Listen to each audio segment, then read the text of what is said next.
le mythe du paradis fiscal. Si vous demandez à quelqu'un dans la rue pourquoi les millionnaires déménagent à Dubaï, il vous répondra invariablement « pour ne pas payer d'impôts ». C'est la réponse facile, c'est la réponse des médias grand public. Et c'est une réponse incomplète, voire naïve. Les ultra-riches ont des structures fiduciaires sophistiquées, qui leur permettent déjà d'optimiser leur fiscalité, qu'ils vivent à Londres, New York ou Monaco. Ils n'ont pas besoin de vivre dans le désert pour sauver quelques pourcents. Non, la véritable raison de cet exode massif vers les Émirats arabes unis est beaucoup plus sombre et fondamentale. Ce qui pousse l'élite financière mondiale à faire ses valises, ce n'est pas l'avidité fiscale, c'est la peur. La peur de ce que les experts appellent le risque de confiscation systémique. Nous vivons une époque où les démocraties occidentales, endettées et politiquement instables, commencent à utiliser la monnaie et le système bancaire comme des armes contre leurs propres résidents. Gel des avoirs, sanctions arbitraires, insécurité juridique. L'Occident n'est plus perçu comme un coffre-fort sûr. Dans ce documentaire, nous allons briser le tabou. Nous allons explorer pourquoi Dubaï n'est pas juste une ville de luxe, mais une cité-État pour l'individu souverain.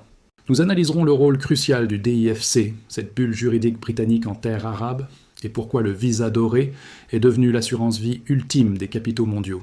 Bienvenue dans la réalité de la sécession des riches. Chapitre 1. L'exode des capitaux. Les chiffres ne mentent pas. Les données sont implacables. Selon les rapports du cabinet Henley & Partners, qui suit les migrations des grandes fortunes, les Émirats arabes unis sont devenus la destination numéro 1 au monde pour les millionnaires en migration, dépassant les États-Unis, la Suisse et Singapour.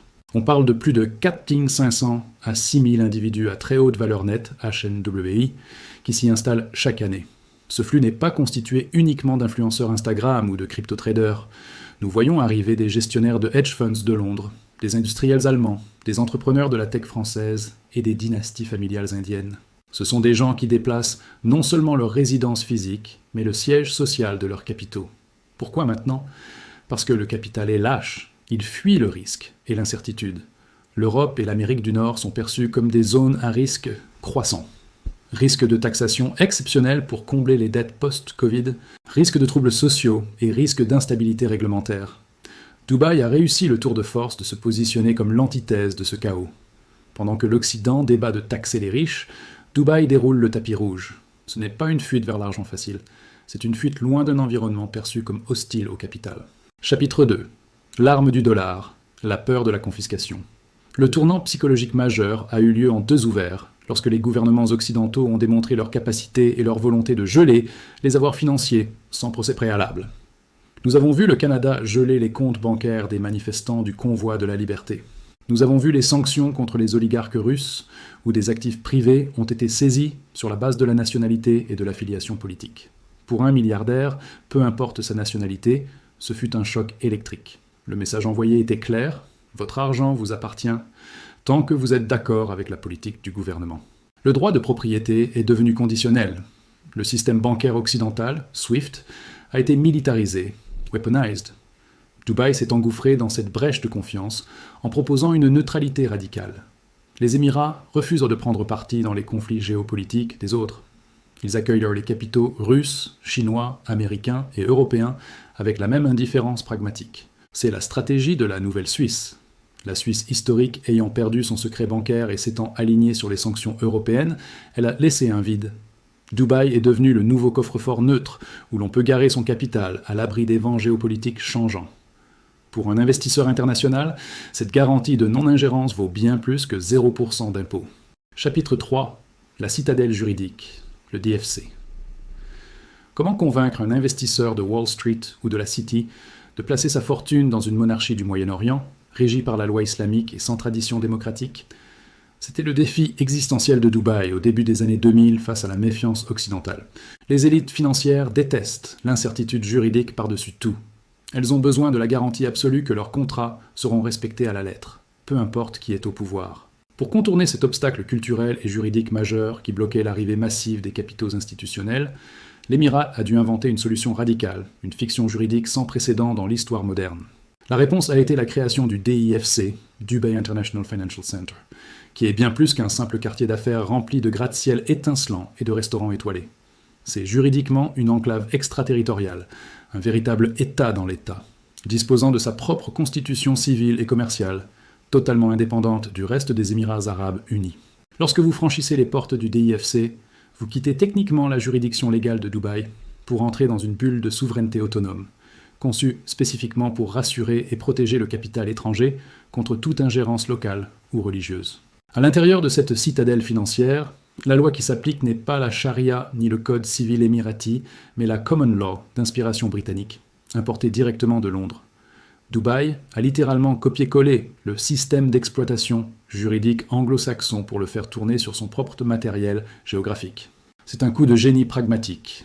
La common law est le standard mondial des affaires, basé sur la jurisprudence et le précédent, offrant une prévisibilité absolue aux investisseurs. Un contrat signé au DIFC a la même valeur, la même structure et la même interprétation qu'un contrat signé à New York ou à Singapour. Pour garantir cette indépendance, le système judiciaire du DIFC ne recrute pas de juges locaux, mais débauche les meilleurs magistrats à la retraite du Royaume-Uni, d'Australie ou de Singapour.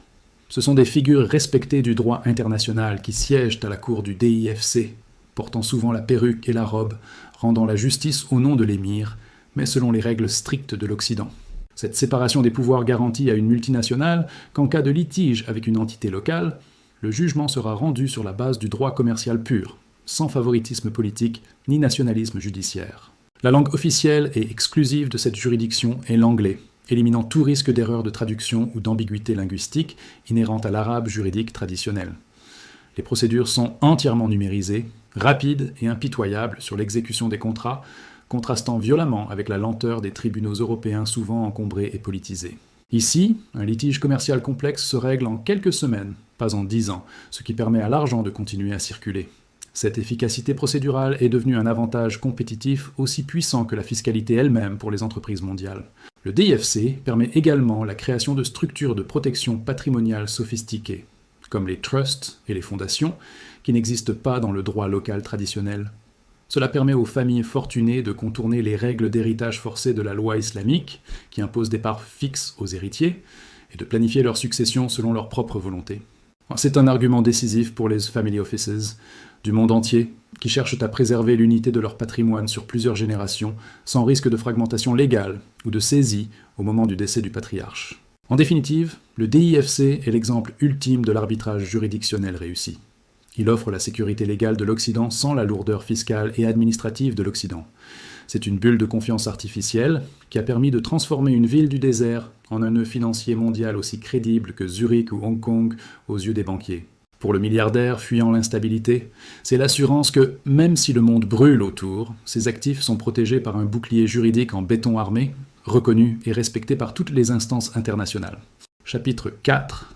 La société parallèle, sécurité et luxe. Au-delà de l'aspect purement financier, la fuite vers Dubaï est motivée par une quête pragmatique de sécurité physique et de qualité de vie, des biens devenus paradoxalement rares dans les grandes métropoles occidentales.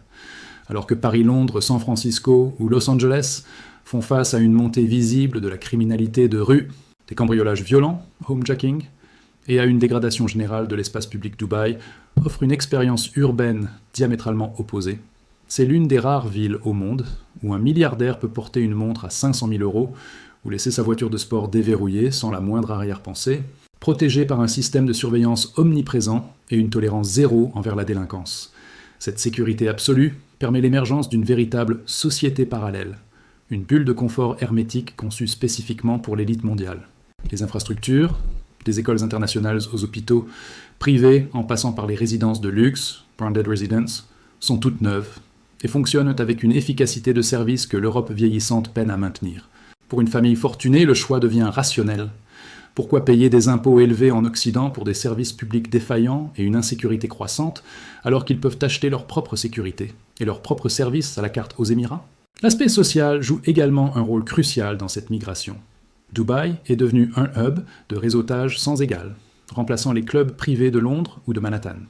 Ici, l'ambition et la richesse sont célébrées ouvertement, sans la culpabilisation ou le jugement moral, le wealth shaming, qui prévaut de plus en plus en Occident. Les entrepreneurs saillissants entourés de pairs qui partagent la même mentalité de croissance et d'optimisme technologique, loin du pessimisme ambiant et de la décroissance qui gagne les esprits en Europe. C'est un écosystème psychologique positif pour le capitalisme décomplexé. Le gouvernement émirati agit comme une entreprise privée, Dubai Inc., qui traite ses résidents fortunés comme des clients VIP à fidéliser. Si un problème survient, la bureaucratie, entièrement numérisée, réagit avec la rapidité du secteur privé, loin des lenteurs administratives kafkaïennes des vieux États-nations. Cette approche client-roi séduit particulièrement les entrepreneurs habitués à l'efficacité, qui voient dans l'État non plus une autorité de tutelle pesante, mais un prestataire de services haut de gamme dont ils doutent que la résidence via leur visa. Cependant, cette société parallèle a un coût social invisible. Elle repose sur une main-d'œuvre immigrée massive et peu coûteuse qui fait tourner la machine en coulisses. Mais pour l'expatrié fortuné, cette stratification sociale est perçue comme un atout de confort, domestique, chauffeur, services abordables, plutôt que comme un problème politique. Dubaï vend une version du monde hiérarchisée et ordonnée qui rassure ceux qui ont le plus à perdre dans le désordre démocratique. C'est un retour à une forme de société aristocratique moderne basée sur le mérite financier. L'urbanisme même de la ville reflète cette volonté d'isolation et de contrôle. Les communautés fermées, gated communities, comme Emirates Hills ou Palm Jumeirah, sont des citadelles de verdure artificielle isolées du désert et de la ville populaire. On y vit entre soi, dans un environnement aseptisé et climatisé, protégé des aléas climatiques et sociaux. C'est l'aboutissement du rêve libertarien, une privatisation totale de l'espace de vie où tout, de la sécurité à l'entretien des routes, est inclus dans les charges de copropriété, rendant l'État traditionnel obsolète. En résumé, Dubaï attire parce qu'elle propose un lifestyle arbitrage imbattable. Pour le même niveau de dépenses, la qualité de vie, la sécurité et le service sont objectivement supérieurs à ce que proposent les capitales historiques. Les milliardaires ne fuient pas seulement l'impôt, ils fuient le délabrement des infrastructures, la saleté des rues et l'angoisse de l'agression. Ils achètent à Dubaï ce que leurs impôts ne parviennent plus à financer chez eux, la paix de l'esprit et un environnement fonctionnel pour élever leurs enfants. Chapitre 5. Le visa doré. Souveraineté à vendre. Au cœur de cette stratégie d'attraction se trouve un outil juridique puissant qui a changé la donne, le Golden Visa, visa doré. Contrairement au système traditionnel du parrainage, kafala, qui liait l'expatrié à son employeur local et le plaçait en situation de précarité, le Golden Visa offre une résidence de 10 ans renouvelable, indépendante de tout emploi. Pour un investisseur, c'est la clé de la souveraineté. Il achète le droit de résider sur le territoire sans devoir de comptes à personne, transformant le statut d'immigré temporaire en celui de résident quasi permanent et autonome. Ce visa n'est pas qu'un document de voyage, c'est une police d'assurance géopolitique, plan B. De nombreux ultra-riches occidentaux ou asiatiques acquièrent ce visa et une propriété à Dubaï sans forcément y vivre à plein temps immédiatement. Ils posent un drapeau, flag theory. Ils sécurisent une base de repli opérationnel, prête à être activée en 24 heures si la situation politique ou fiscale se dégrade dans leur pays d'origine. C'est la diversification ultime du portefeuille. Ne pas mettre toute sa liberté physique dans le panier d'une seule nationalité. Le programme est conçu pour attirer non seulement les capitaux, mais aussi les talents stratégiques. Talent acquisition. Il est ouvert aux scientifiques, aux codeurs d'élite, aux artistes reconnus et aux investisseurs immobiliers. En sélectionnant ainsi sa population sur des critères de mérite et de richesse, Dubaï pratique une politique migratoire élitiste assumée, cherchant à créer une densité de talents supérieure à celle de la Silicon Valley ou de la City. C'est l'inverse des politiques migratoires occidentales souvent basées sur le regroupement familial ou l'asile. Ici, l'immigration est un outil de croissance économique pure. L'obtention de ce statut s'accompagne d'une identité numérique, Emirates ID, qui ouvre les portes de tout le système bancaire et administratif en quelques minutes. Là où ouvrir un compte bancaire professionnel en Europe est devenu un parcours du combattant cauchemardesque à cause des régulations anti-blanchiment excessives. Compliance, Dubaï maintient une fluidité transactionnelle pour ses résidents qualifiés. La facilité de faire des affaires, ease of doing business, devient un argument de vente aussi fort que la fiscalité elle-même pour les entrepreneurs mondialisés. Ce système de visa doré crée de facto une nouvelle classe de citoyens du monde, des résidents économiques, qui ne votent pas mais qui votent avec leurs pieds et leur portefeuille. Ils n'attendent pas de droits politiques. Dubaï n'est pas une démocratie. Ils attendent donc des droits économiques garantis et une stabilité contractuelle. C'est un contrat social explicite et transactionnel. Vous apportez votre richesse et votre talent. Nous vous garantissons la sécurité, la liberté d'entreprendre et la protection de vos actifs. Et nous ne nous mêlons pas de votre vie privée. L'impact sur le marché immobilier local est colossal, transformant la brique en valeur refuge monétaire. Acheter une villa sur la Palme n'est pas juste un achat plaisir, c'est le ticket d'entrée pour ce visa et donc pour cette liberté. L'immobilier à Dubaï est devenu une monnaie d'échange internationale liquide et adossé au dollar, le dirham est pegged au dollar, permettant de sortir des capitaux de juridiction instables et de les convertir en mètres carrés de liberté, juridiquement protégés par le DIFC. En conclusion, le Golden Visa est l'arme fatale de la compétition entre États. Il matérialise la fin du monopole des États-nations sur leurs citoyens les plus productifs. Désormais, la citoyenneté ou la résidence est un produit de marché comme un autre, que l'on choisit sur catalogue en fonction des avantages offerts. Dubaï a compris avant tout le monde que dans un monde ouvert, les riches ne sont plus des sujets captifs, mais des clients mobiles qu'il faut séduire et retenir par une offre de valeur compétitive. Chapitre 6. L'individu souverain, la philosophie finale. En définitive, ce mouvement migratoire vers Dubaï est la manifestation concrète d'une prophétie économique écrite il y a 30 ans. L'avènement de l'individu souverain. Cette théorie postule qu'à l'ère numérique, les individus les plus performants se détacheront des structures étatiques traditionnelles prédatrices pour devenir des entités autonomes, choisissant leur lieu de vie comme on choisit un fournisseur de services. Dubaï n'était pas une fin en soi, c'est l'incubateur de cette nouvelle élite apatride qui refuse d'être la variable d'ajustement des budgets nationaux en faillite. L'individu souverain ne se définit plus par son passeport de naissance, mais par son portefeuille d'identité et de résidence. Il peut avoir une entreprise au Delaware, des comptes à Singapour, une résidence fiscale à Dubaï et passer ses vacances en Europe. Cette fragmentation juridique rend sa richesse insaisissable, asset protection, et le protège contre les changements d'humeur politique d'un seul pays. Dubaï est devenu la clé de voûte de cette architecture personnelle, le hub central où tout se connecte. Cette philosophie rejette l'idée de contrat social imposé, où les plus productifs doivent payer indéfiniment pour les erreurs de gestion de l'État. À la place, elle promeut une éthique de la responsabilité individuelle et de la liberté contractuelle. En s'installant à Dubaï, ces milliardaires ne cherchent pas à tricher.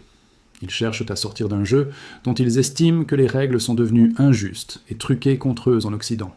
Ils votent pour un système qui célèbre la création de richesses plutôt que de la pénaliser. Cependant, cette quête de souveraineté comporte ses propres risques. En se coupant de leurs racines nationales, ces individus deviennent dépendants de la bienveillance d'un État haute autoritaire.